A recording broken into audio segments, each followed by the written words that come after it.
जय हिंद साथियों, स्वागत है आप सभी का आपके अपने यूट्यूब चैनल अमन स्टडी पॉइंट में। साथियों, हाजिर हैं एक और सीटेट वीडियो के साथ जिसमें हिंदी के 30 महत्वपूर्ण प्रश्नों को देखेंगे जो कि यह 18 नवंबर 2012 के एग्ज़ाम में पूछा गया था। तो साथियों, वीडियो को फटाफट आप लोग अपने सभी ग्रुपों में शेयर कर दीजिए ताकि आपके जितने भी सहपाठी हैं और सीटेट की तैयारी कर रहे हैं यह वीडियो उनके पास पहुंच सके और उनका भी भला हो सके, यानी वो भी इस वीडियो का लाभ उठा सके। तो साथियों, यह जो प्रैक्टिस सेट है इसे आप प्रैक्टिस सेट के रूप में भी देख सकते हैं। प्रीवियस ईयर का ये जो है प्रश्न पत्र है, इसको देखने से आपको एक आइडिया मिलेगा कि पिछले साल सीटेट में किस प्रकार से प्रश्न पूछे गए हैं। तो ऐसे ही बहुत सारे वीडियो हमारे चैनल पर अपलोड हैं। अगर आपने वह वीडियो नहीं देखा है तो हमारे चैनल के प्लेलिस्ट में जाकर उस वीडियो को देख लीजिएगा। तो चलिए शुरू करते हैं वीडियो को। और आप लोग वीडियो को शेयर जरूर कीजिएगा क्योंकि आपसे सब्सक्राइब करने के लिए नहीं बोला जा रहा है, केवल वीडियो को शेयर करने के लिए, ताकि सभी के पास यह वीडियो पहुंच सके।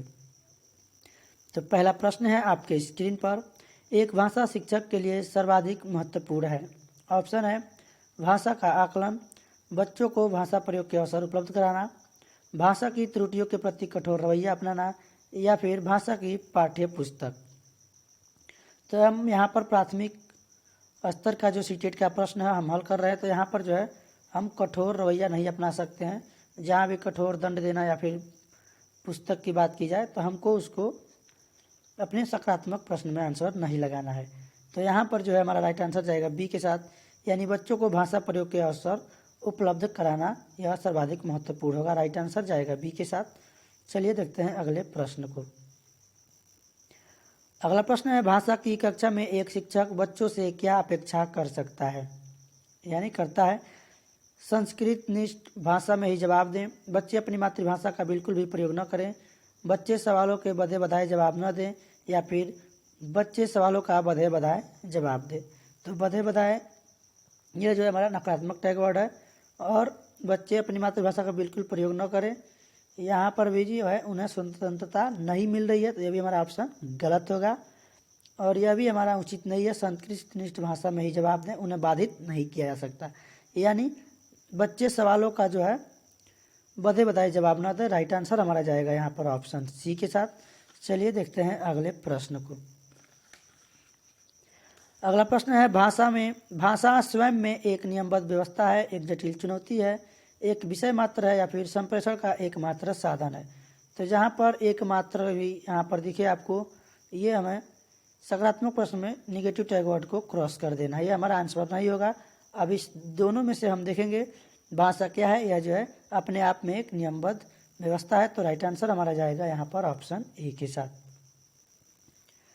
अगला प्रश्न है आपकी स्क्रीन पर, भाषा का प्रयोग केवल मुद्रित सामग्री में होता है, जीवन के विभिन्न संदर्भों में होता है, केवल परीक्षा में होता है, या फिर केवल पाठ्य पुस्तक में होता है। तो भाषा का जो प्रयोग है केवल, जहाँ भी हमको निगेटिव टैग वर्ड देखे हमको क्रॉस कर देना। तो तीनों में हमको यहाँ पर निगेटिव टैग वर्ड दिख रहा है, केवल केवल, तो ये हमारा आंसर नहीं होगा। राइट आंसर जो जाएगा हमारा बी के साथ, यानी भाषा का प्रयोग हम जीवन के विभिन्न संदर्भों में करते हैं। तो राइट आंसर चला जाएगा बी के साथ। अगला प्रश्न है, बच्चे अपने परिवेश में स्वयं भाषा अर्जित करते हैं, इसका एक निहितार्थ यह है कि बच्चों को केवल लक्ष्य भाषा का ही परिवेश उपलब्ध कराया जाए, बच्चों को अत्यंत सरल भाषा का परिवेश उपलब्ध कराया जाए, बच्चों को बिल्कुल भी भाषा न पढ़ाई जाए, या फिर बच्चों को समृद्ध भाषिक परिवेश उपलब्ध कराया जाए। तो यहाँ पर जो हमारा सबसे सटीक राइट आंसर जाएगा ऑप्शन डी के साथ, यानी बच्चों को जो है समृद्ध भाषिक परिवेश उपलब्ध कराई जाए। यहाँ पर जो भी निगेटिव हमको दिख रहे हैं यहाँ पर ऑप्शन में, उसको हम पहले ही क्रॉस कर लेंगे। यहाँ पे केवल आप देख सकते हैं निगेटिव टैग वर्ड, और यहाँ पर बच्चों को अत्यंत सरल भाषा, तो ये हमारा आंसर नहीं होगा। जो सबसे सटीक आंसर है हमारा डी के साथ चला जाएगा। चलिए देखते हैं अगले प्रश्न को।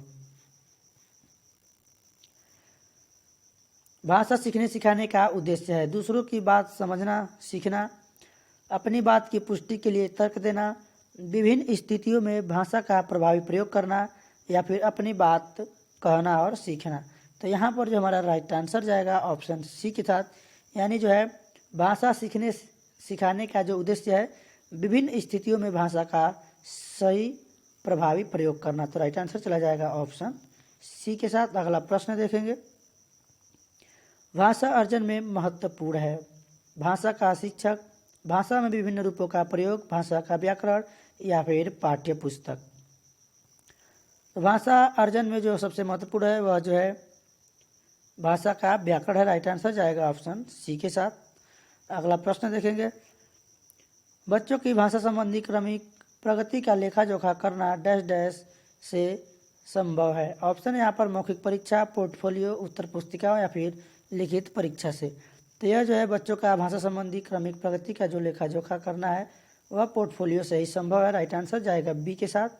अगला प्रश्न देखेंगे, भाषा की पाठ्य पुस्तकें साध्य हैं, भाषा सीखने का एकमात्र संसाधन है, अभ्यास परक ही होना चाहिए या फिर साधन है। तो भाषा की जो पाठ्य पुस्तकें हैं वह जो है यहाँ पर हमको एकमात्र जो भी जहाँ पर भी दिखे यह नहीं लगाएंगे क्योंकि ये हमारा निगेटिव टैग वर्ड है। तो भाषा क्या है, यह जो है एक साधन है। राइट आंसर चला जाएगा, भाषा की जो पाठ्य पुस्तक है वह एक साधन है। ऑप्शन जाएगा डी के साथ। अगला प्रश्न देखेंगे, और साथ ही आपको बता दें कि प्राइमरी के साथ साथ आपको जो जूनियर के प्रीवियस ईयर के प्रश्न पत्र हैं उसको भी यहाँ पर चैनल पर देखने को मिलेगा। तो उसके लिए आप लोग वीडियो को ज़्यादा से ज़्यादा शेयर कीजिए और वीडियो को लाइक कीजिए ताकि हम वह वीडियो आपके लिए यूट्यूब पर उपलब्ध करा सकें, ताकि यदि आप लोग मोटिवेशन देंगे तो हम अपना जो है अगला वीडियो यहाँ पर और अपलोड करते जाएंगे टाइम टू टाइम। तो इसमें आप सभी का जो है सहयोग बहुत ही ज़रूरी है। आप लोग हमको केवल लाइक और शेयर करेंगे तो उतना ही से हमारा मोटिवेशन बना रहेगा। अगला जो प्रश्न है, पत्र पत्रिकाएं भाषा सीखने में बाधक है, त्रुटियों को बढ़ावा देती है, बड़ों के पढ़ने की वस्तु है या फिर साधन है। तो यह जो है पत्र पत्रिकाएं भी क्या है, एक प्रकार से साधन है। राइट आंसर चला जाएगा, यह जो है एक साधक है न कि बाधक है। तो राइट आंसर हमारा चला जाएगा यहाँ पर डी के साथ। और अगला प्रश्न देखेंगे, बच्चों की भाषा के आकलन का सर्वाधिक प्रभावी तरीका है लिखित परीक्षा, प्रश्नों के उत्तर देना, प्रश्न पूछना और पढ़ी गई सामग्री पर प्रतिक्रिया व्यक्त करना या फिर श्रुत लेख। तो बच्चों की भाषा के आकलन का सर्वाधिक जो प्रभावी तरीका है वह है प्रश्न पूछना और पढ़ी गई सामग्री पर प्रतिक्रिया व्यक्त करना। अगला प्रश्न है, प्रश्न पूछना, प्रतिक्रिया व्यक्त करना, परिचर्चा में भाग लेना, वर्णन करना केवल साहित्यिक गतिविधियां है, भाषा आकलन के तरीके मात्र हैं, भाषा सीखने सिखाने तथा आकलन के तरीके या फिर केवल शिक्षण पद्धति है। तो हमने पहले आपको बताया कि जो केवल मात्र ही जैसे ही आपको दिखे उसको आंसर नहीं लगाना है क्योंकि यह निगेटिव टैग वर्ड है। अगर नकारात्मक पूछता है तो नकारात्मक हम लोग टैग वर्ड ढूंढ के उसको आंसर लगाएंगे। तो यहाँ पर जो हमारा राइट आंसर जाएगा सी के साथ, भाषा सीखने सिखाने तथा आकलन के तरीके हैं। अगला प्रश्न है, बहुभाषिक एवं बहुसांस्कृतिक कक्षा में बच्चों को मातृभाषा का प्रयोग वर्जित होना चाहिए, बच्चों की मातृभाषा को समुचित सम्मान स्थान देते हुए मानक भाषा से भी परिचय कराना चाहिए, या फिर बच्चों को केवल मानक भाषा के प्रयोग के लिए ही पुरस्कृत करना चाहिए, या बच्चों की मातृभाषा का ही सदैव प्रयोग किया जाना चाहिए। तो यहाँ पर केवल आपको दिख रहा है, वर्जित दिख रहा है, ये हमारा आंसर नहीं होगा। यानी राइट आंसर जाएगा यहाँ पर ऑप्शन बी के साथ, बच्चों की मातृभाषा को समुचित सम्मान स्थान देते हुए मानक भाषा से भी परिचय कराना चाहिए। अगला प्रश्न है आपके स्क्रीन पर, भाषा के व्याकरण की समझ को केवल वस्तुनिष्ठ प्रश्नों के माध्यम से आंका जाना चाहिए, केवल लघुत्तर प्रश्नों के माध्यम से आंका जाना चाहिए, निबंधात्मक प्रश्नों के माध्यम से आंका जाना चाहिए या फिर संदर्भ परक प्रश्नों के माध्यम से आंका जाना चाहिए। तो आपको यहाँ पर दो ऑप्शन में केवल दिख रहा है निगेटिव टैग वर्ड, हमारा आंसर नहीं होगा। यानी आंसर जो जाएगा हमारा डी के साथ, संदर्भ परक प्रश्नों के माध्यम से आंका जाना चाहिए। अगला प्रश्न देखेंगे, निम्नलिखित में से कौन सा भाषा शिक्षण का उद्देश्य है? निजी अनुभव के आधार पर भाषा का सृजनशील प्रयोग करना, भाषा सीखते समय त्रुटियां बिल्कुल न करना, भाषा की बारीकी और सौंदर्य बोध को सही रूप से समझने की क्षमता को प्रोत्साहित करना, या फिर भाषा के व्याकरण सीखने पर बल देना। तो यहाँ पर बल नहीं देना है, यह प्राथमिक स्तर की जो है हम लोग पेपर क्वेश्चन सॉल्व कर रहे हैं, यानी उसका प्रीवियस ईयर देख रहे हैं। तो यहाँ पर जो हमारा राइट आंसर जाएगा ऑप्शन सी के साथ, यानी भाषा की बारीकी और सौंदर्य बोध को सही रूप में समझने की क्षमता को प्रोत्साहित करना। जहाँ भी प्रोत्साहन करना है या फिर सहयोग की भावना है वह क्या हो जाएगा, हमारा सकारात्मक में सही हो जाएगा। अगला प्रश्न देखेंगे, कविता को पढ़कर निम्नलिखित प्रश्नों के 106 से 111 जो प्रश्न है इनके उचित विकल्प चुनने हैं। तो पंक्तियाँ पढ़ने में टाइम लगेगा, थोड़ा सा देख लेते हैं। सुनता हूँ मैंने भी देखा, काले बादल में रहती चांदी की रेखा, काले बादल जाति द्वेष के, काले बादल विश्व क्लेश के, काले बादल उठते पथ पर, नव स्वतंत्रता के प्रवेश के, सुनता आया हूँ है देखा, काले बादल में हंसता चांदी की रेखा। यह जो है सुमित्रा नंदन पंत की जो है पंक्तियाँ हैं यानी कविता है। यहाँ पर प्रश्न पूछा गया है कि काले बादल में रहती चांदी की रेखा, पंक्ति का भाव क्या है, इसका भाव पूछा गया है। विपत्तियों के बीच आशा की किरण दिखाई देती है, बादलों के टकराने से बिजली चमकती है, अंधेरे के बाद प्रकाश आता है, या फिर काले बादलों में चांदी की रेखा रहती है। तो इस प्रश्न का जो राइट आंसर जाएगा ऑप्शन सी के साथ, यानी अंधेरे के बाद प्रकाश आता है। तो हम लोग देखते हैं कि जो अंधेरा आता है उसके बाद उजाला भी आता है, यानी चांदनी की भी रात आती है। तो राइट आंसर जो हमारा जाएगा ऑप्शन सी के साथ चला जाएगा, यानी अंधेरे के बाद प्रकाश आता है, काले बादल में रहती चांदी की रेखा, इसका जो है भाव है। अगला प्रश्न है, काले बादल प्रतीक हैं। यहाँ पर एक स्थान दिया गया है, जातिगत मनुष्य के, मानसून द्वारा आने वाली खुशहाली, तूफान, या फिर गर्मी से मुक्ति। तो यह जो है काले बादल जातिगत वैमनस्य के प्रतीक है। राइट आंसर जाएगा ऑप्शन ई के साथ। अगला प्रश्न देखेंगे, काले बादल में रहती चांदी की रेखा में कौन सा अलंकार है, रूपक अलंकार, उत्प्रेक्षा अलंकार, श्लेष अलंकार, या फिर उपमा अलंकार। तो काले बादल में रहती चांदी की रेखा में जो है अलंकार है वह श्लेष अलंकार है। उपमा अलंकार जहाँ पर तुलना की जाए, उपमा की जाए। रूपक अलंकार जहाँ उपमेय को ही उपमान मान लिया जाए, तो वहाँ पर हमारा रूपक अलंकार होता है। तो यहाँ पर जो राइट आंसर जाएगा सी के साथ। चलिए देखते हैं अगले प्रश्न को। निम्न में से बादल का पर्यायवाची शब्द नहीं है। तो जलद, पयोधर और घन, ये सभी जो है बादल हैं के जो है पर्यायवाची हैं, जबकि जलद जो है यह कमल का पर्यायवाची है। राइट आंसर जो हमारा जाएगा ऑप्शन डी के साथ। पूछा गया है कौन सा कमल का पर्यायवाची, बादल का पर्यायवाची नहीं है। अगला प्रश्न है, स्वतंत्रता का विलोम शब्द है, गुलाम, परतंत्रता, पराधीनता, या फिर परतंत्र। स्वतंत्रता यानी यहाँ पर इसका पूछा गया है विलोम यानी उल्टा विपरार्थक, तो इसका जो हो जाएगा पराधीनता। आजाद का गुलाम होता है।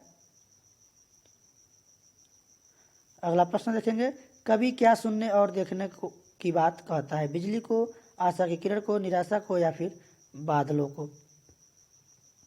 तो कवि जो है आशा की किरणों को देखने की बात करता है। राइट आंसर जो जाएगा ऑप्शन बी के साथ चला जाएगा।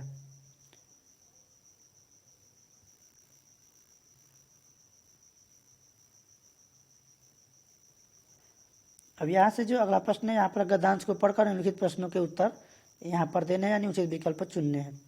तो इसको आप लोग स्क्रीनशॉट लेकर पढ़ लीजिएगा।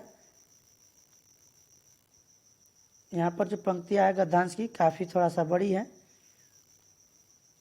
चलिए प्रश्नों को देखते हैं। यहाँ पर सामाजिक कार्य तथा शोध संस्थान का उद्देश्य था उन्हें केवल अनुशासित करना, उन्हें स्वावलंबी आत्मनिर्भर बनाना, उन्हें प्राचीन परंपराओं से परिचित कराना, या फिर ग्रामवासियों को देश विदेश की जानकारी प्रदान करना।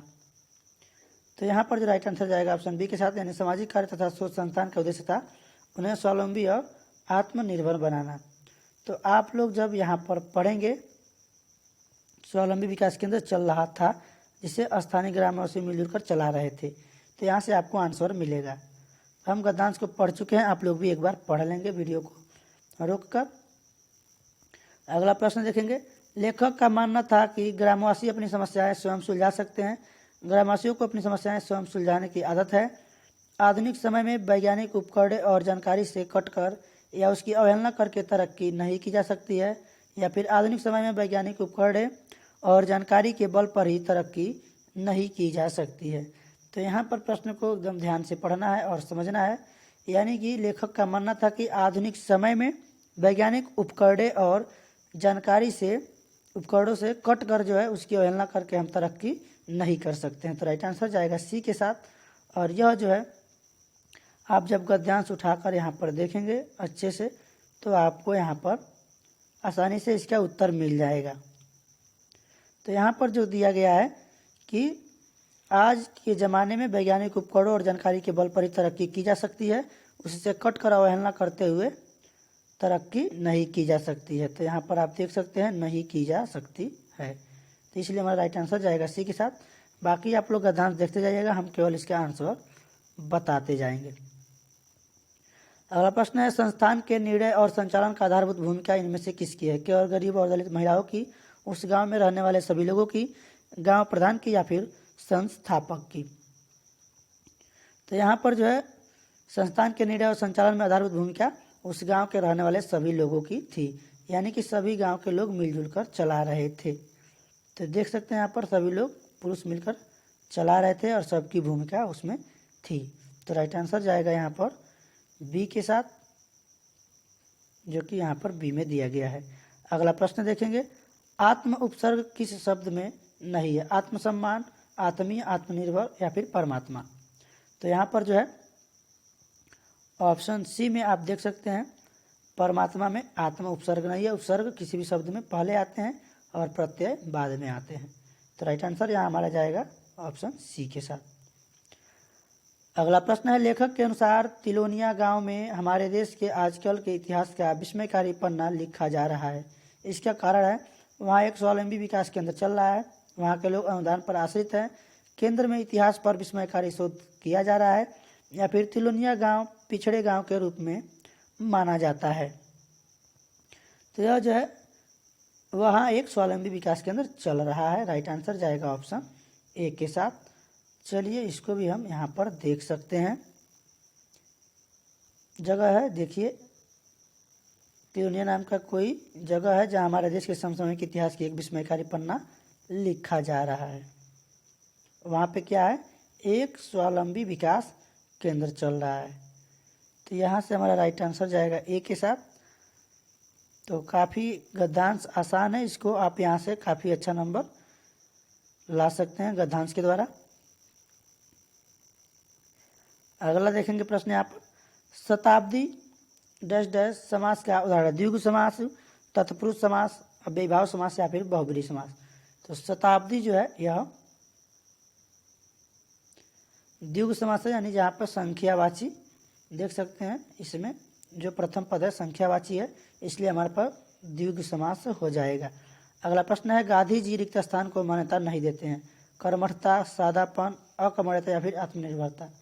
तो गांधी जी कर्मठता, सादापन और आत्मनिर्भरता को जो है मान्यता देते हैं, जबकि अकर्मण्यता को मान्यता नहीं देते हैं। राइट आंसर चला जाएगा बी के साथ। और देखेंगे अगला प्रश्न, निम्नलिखित में से संज्ञा का उदाहरण नहीं है? स्वावलंब, अनुशासन, अनुशासित, या फिर आत्मनिर्भरता?